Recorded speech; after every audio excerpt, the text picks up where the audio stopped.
एक व्यक्ति अपने घर आता है और घर के अंदर जाता है तो वहाँ की हालत देखकर गुस्से से लाल होता है, क्योंकि जो उसकी पत्नी थी और जो व्यक्ति था उसका छोटा भाई घर में ये एक दूसरे के साथ थे और उस हालत में थे कि कोई पति अपने पत्नी को उस हालत में नहीं देख सकता। फिर जो पति था वो गुस्से से अपने पत्नी की पिटाई करता है और खूब पिटाई करता है। और जो पत्नी थी अब इस पिटाई का बदला बदला लेने के लिए वो समय का इंतजार करने लगी और मौका तलाशने लगी कि कब ऐसा कोई मौका है जिस टाइम इस जो पिटाई उसको हुई है उसका वो बदला ले सके। फिर ये लोग एक प्लान बनाते हैं और प्लान इतना खौफनाक था और जो साजिश ये लोगों ने बनाया था वो इतना दर्दनाक था कि आप लोग सुनेंगे तो आप लोगों के पैरों के तले से जमीन जमीन खिसक जाएगी।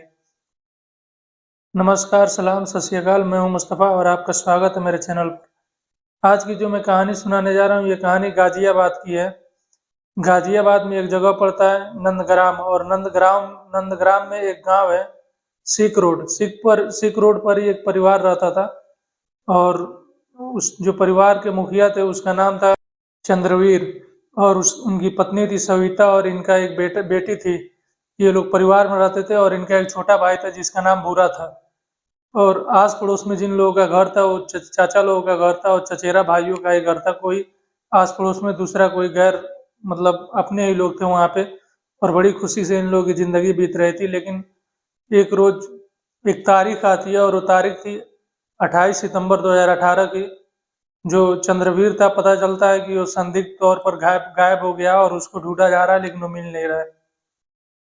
उसकी पत्नी सविता भी तलाश करती है, उसका भाई भूरा भी ढूंढता है लेकिन उसका कोई पता नहीं चलता। फिर थक हार कर भूरा पुलिस स्टेशन जाता है, वहां जाकर रिपोर्ट दर्ज कराता है और कहता है कि साहब मेरा भाई 28 सितंबर से ही गायब है और हम लोगों ने उसको काफी ढूंढा लेकिन मिला नहीं है, तो आप लोग भी तलाश कीजिए शायद मिल जाए। कंप्लेन पुलिस दर्ज करती है और उसको ढूंढती है लेकिन कहीं से कुछ पता नहीं चलता। फिर धीरे धीरे टाइम बीतता है। अब जो सविता थी वो भी पुलिस स्टेशन जाती है और वहाँ रिपोर्ट दर्ज कराती है और कहती है कि जो मेरा पति गायब हुआ है उसका जिम्मेदार उसका भाई भूरा ही है। मुझे भूरा पर शक है कि कहीं भूरा ने उसको मार दिया और मार कर अपने ही घर में गड्ढे खोद कर दफन कर दिया है। अब पुलिस जब ये बात सुनती है तो भूरा को उठाती है। भूरा को उठाने के बाद उससे पूछताछ करती है और भूरा के घर मशीनें भी जाती हैं, वहाँ खुदाई करती है कि शायद यहाँ से लाश निकल जाए, लेकिन वहाँ से लाश नहीं मिलती। और भूरा से पूछताछ करती है तो उससे भी कोई सुराग नहीं मिलता, कोई सबूत नहीं मिलता है। तो फिर पुलिस भूरा को भी छोड़ देती है कि इसके इसके खिलाफ कोई सबूत नहीं मिला है।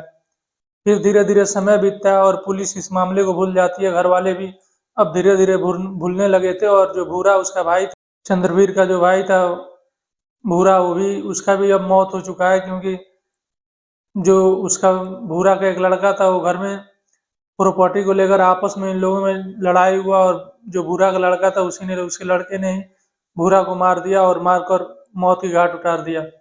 और जो भूरा का लड़का है वो इस समय जेल में बंद है।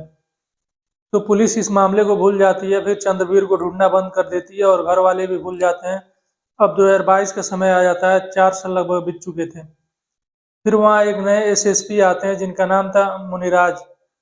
मुनिराज जी अब जितने भी वहाँ पे उस थाने में जितने भी फाइल पड़े हुए थे पुराने, जी जो केस सुलझे नहीं थे, जो अनसुलझे केस थे, उन सब फाइलों को मंगवाते हैं और एक तरफ से उन फाइलों को पढ़ना शुरू करते हैं और देखना शुरू करते हैं कि आखिर ये फाइल क्यों रखी हुई है और क्यों नहीं आज तक ये फाइल सुलझ सकी। फिर वो फाइल जब पढ़ रहे थे, ढूंढ रहे थे, तो उसमें एक फाइल मिलती है और वो फाइल इसी का था, चंद्रवीर का ही था।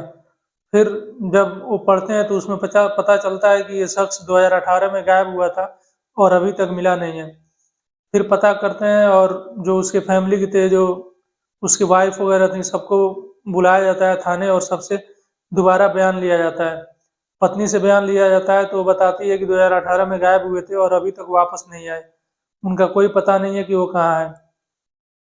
फिर आस पड़ोस में उसके चचा जो लोग थे उनसे भी पूछा जाता है, जो चचेरे भाई थे उनसे भी पूछा जाता है, लेकिन पुलिस को कोई सुराग नहीं मिलती उसके बारे में।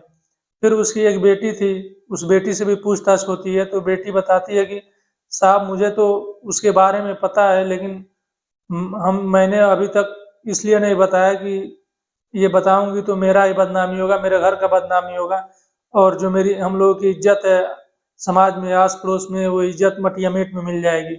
लेकिन पुलिस उससे जबरदस्ती करती है, जिद करती है, तो फिर वो लड़की बताती है और कहती है कि जो मेरे पिता गायब है उनके पीछे मेरा चाचा अरुण, जो चंद्रवीर है उसका चचेरा भाई है अरुण, और अपने माँ को बताती है कि मेरी माँ और मेरे चचा का इसमें हाथ है, एक बार आप उनको उठाइए और उनसे सख्ती से पूछताछ कीजिए, शायद वो लोग बता दें। फिर पुलिस अरुण को उठाती है और चंद्रवीर जो पत्नी थी उसको उठाती है। उनसे भी दोबारा पूछताछ हो रही थी, लेकिन ये लोग कुछ सच्चाई नहीं बता रहे थे, पुलिस को गुमराह कर रहे थे और पुलिस को अभी तक कोई क्लू नहीं मिला था। लेकिन पुलिस जब अपना गियर बदलती है और सख्ती करती है तो ये लोग टूट जाते हैं और अपना गुनाह कबूल करते हैं।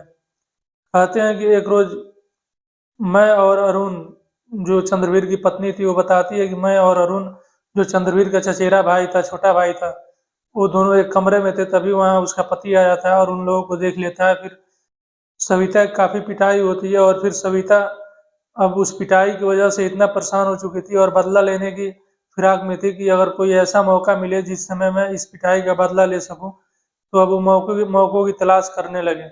और घर में अब आए दिन इस बात को लेकर झगड़ा होता रहता था, लेकिन फिर भी सविता अपनी हरकतों से बाज नहीं आ रही थी और अरुण से मिलती रहती थी और फोन पे बातें भी करती थी।